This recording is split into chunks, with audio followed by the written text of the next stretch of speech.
जैसे कि सावन का महीना चल रहा है, तो अभी दूसरा सोमवार तो वैसे ही चले गया था। उस दिन हो रही थी बारिश, तो इसलिए हम कहीं नहीं गए थे। और आज है सावन का तीसरा सोमवार, तो आज हमने सोचा था कहीं ना कहीं जाएंगे। तो फिर हमने कहा चलो कपिलेश्वर चलते हैं। तो फाइनली हम थोड़ी देर में कपिलेश्वर पहुंच चुके थे। मेरे साथ थी भाभी, तो हम यहाँ पे देख सकते यहाँ भीड़ नहीं हो रखी थी, पता नहीं क्यों नहीं हो रखी थी, मुझे भी नहीं पता। और मंदिरों में तो वैसे बहुत ज़्यादा ही भीड़ रहती है। तो यहाँ पे आधे लोग हमसे पहले आ गए थे, आधे लोग शायद बाद में भी आ सकते हैं, कुछ नहीं कह सकते अभी। तो मैं यहाँ पे फिर हम पहुँच गए थे मंदिर में पहुँचने के बाद पहले हमने यहाँ पे अगरबत्ती जलाया और दिया बाती कर दी थी। उसके बाद हमें जाना था गुफा के अंदर, तो इसलिए हमने पहले बाहर पे शिवलिंग थी, तो हमने बाहर पे भी कर ली थी अगरबत्ती अच्छे से, भगवान से अर्चना प्रार्थना सारी चीज़ें कर ली थी। और यहाँ पे देख सकते हैं मतलब कि यहाँ अंदर जाने के लिए पहले मैं सोच रही थी जाऊँ ना जाऊँ, क्योंकि इससे पहले गई थी लेकिन किसी के साथ गई थी। वो अंकल लोग थे, आंटी लोग थे, जो हमें अंदर से बता रहे थे कि रास्ता यहाँ से है वहाँ से है। तो यहाँ पे हमें आज खुद ही जाना था। एक आंटी मेरे से कह रही थी कि यहाँ से जाओ वहाँ से आने के, तो मैंने कहा आंटी एक बार चले तो जाए, फिर उसके बाद देखेंगे। तो फिर मैंने बड़ी हिम्मत करके हम चले गए थे गुफा के अंदर। और जैसे ही मैं गुफा के वहाँ पे पहुंची, मतलब कि सीधे लाइट चली गई थी। फिर हमने कहा अभी नहीं जाते यार, थोड़ी देर में जाएंगे। फिर यहाँ पे तो भाभी खड़ी थी और जो दूसरे लोग थे वो तो जा ही रहे थे। हमने कहा जब लाइट आएगी तभी जाएंगे। थोड़ी देर के लिए हम बाहर पे बैठ गए थे, वो लोग तो अंदर चले गए थे। फिर फाइनली हम भी पहुंच चुके थे गुफा के अंदर।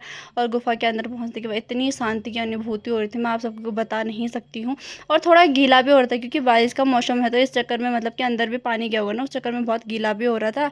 और यहाँ पे भी हमने पूजा अर्चना की थी। यहाँ पे अंदर शिवलिंग है। और यहाँ का रास्ता ना, मतलब जो पहली बार आया उसको थोड़ी घबराहट सी हो सकती है, मेरे को भी हुई थी, मैं जबकि दूसरी बार गई हूँ।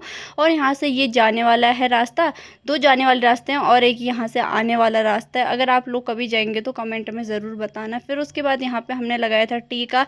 बाहर भी टीका नहीं लगा रखा था, थाली अंदर ही थी, तो हमने एक एक करके टीका लगाया। पहले मैंने खुद का टीका लगाया था, उसके बाद बारी आती है भाभी की। पहले मैंने छोटा टीका लगाया था, भाभी कह रही थी बड़ा लगा, मैंने कहा हाँ सही कह रहे हो आप। पूजा अर्चना करने के बाद बारी आती बाहर आने की। इतनी ज़्यादा फिसलन हो रही थी ना अंदर, जैसे कि बारिश हुई थी, मैंने आप लोगों को बताया था। इतना आना कठिन हो रहा था, तब भी हिम्मत करके मेरे को लग रहा था कि मैं यहाँ पे फंस ना जाऊँ। यहाँ पे थोड़ा सा ना इधर उधर करके आना था। अगर कोई पहली बार गया ना, मैं कह नहीं रही थी डर जाएगा, मेरे को भी थोड़ी सी घबराहट हुई थी जब मैं बाहर निकल गई थी। उसके बाद थोड़े मेरे मन में शांति हुई थी। और दूसरी जगह भी यहीं पे से थी आने की, लेकिन वो मेरे को थोड़ा टफ लगा था, तो मैंने इसलिए यहाँ से आना सही समझा। फिर उसके बाद हम पहुँच गए थे महादेव से थोड़ा ऊपर पे। फिर पूजा अर्चना हो चुकी थी, तो फिर यहाँ पे हमने पानी वानी पिया, हाथ मुँह धोया, पैर वैर धोए। थोड़ा गर्म भी हो ही रहा था, वैसे मौसम इतना ख़राब नहीं था क्योंकि ऊपर चल के जाना है, तो इसलिए हमने कहा हाथ मुँह धो लेते हैं। फिर फाइनली हम पहुँच चुके थे रूम पे। तो घर से आज आ रखे थे ल्यूणे की सब्जी और थोड़े से पेड़ों के पत्ते आ रखे थे, जिसको हमारे यहाँ गाबा कहते हैं। तो एक बार सब्जी वब्जी काट लेते, फिर मिलते हैं आपको।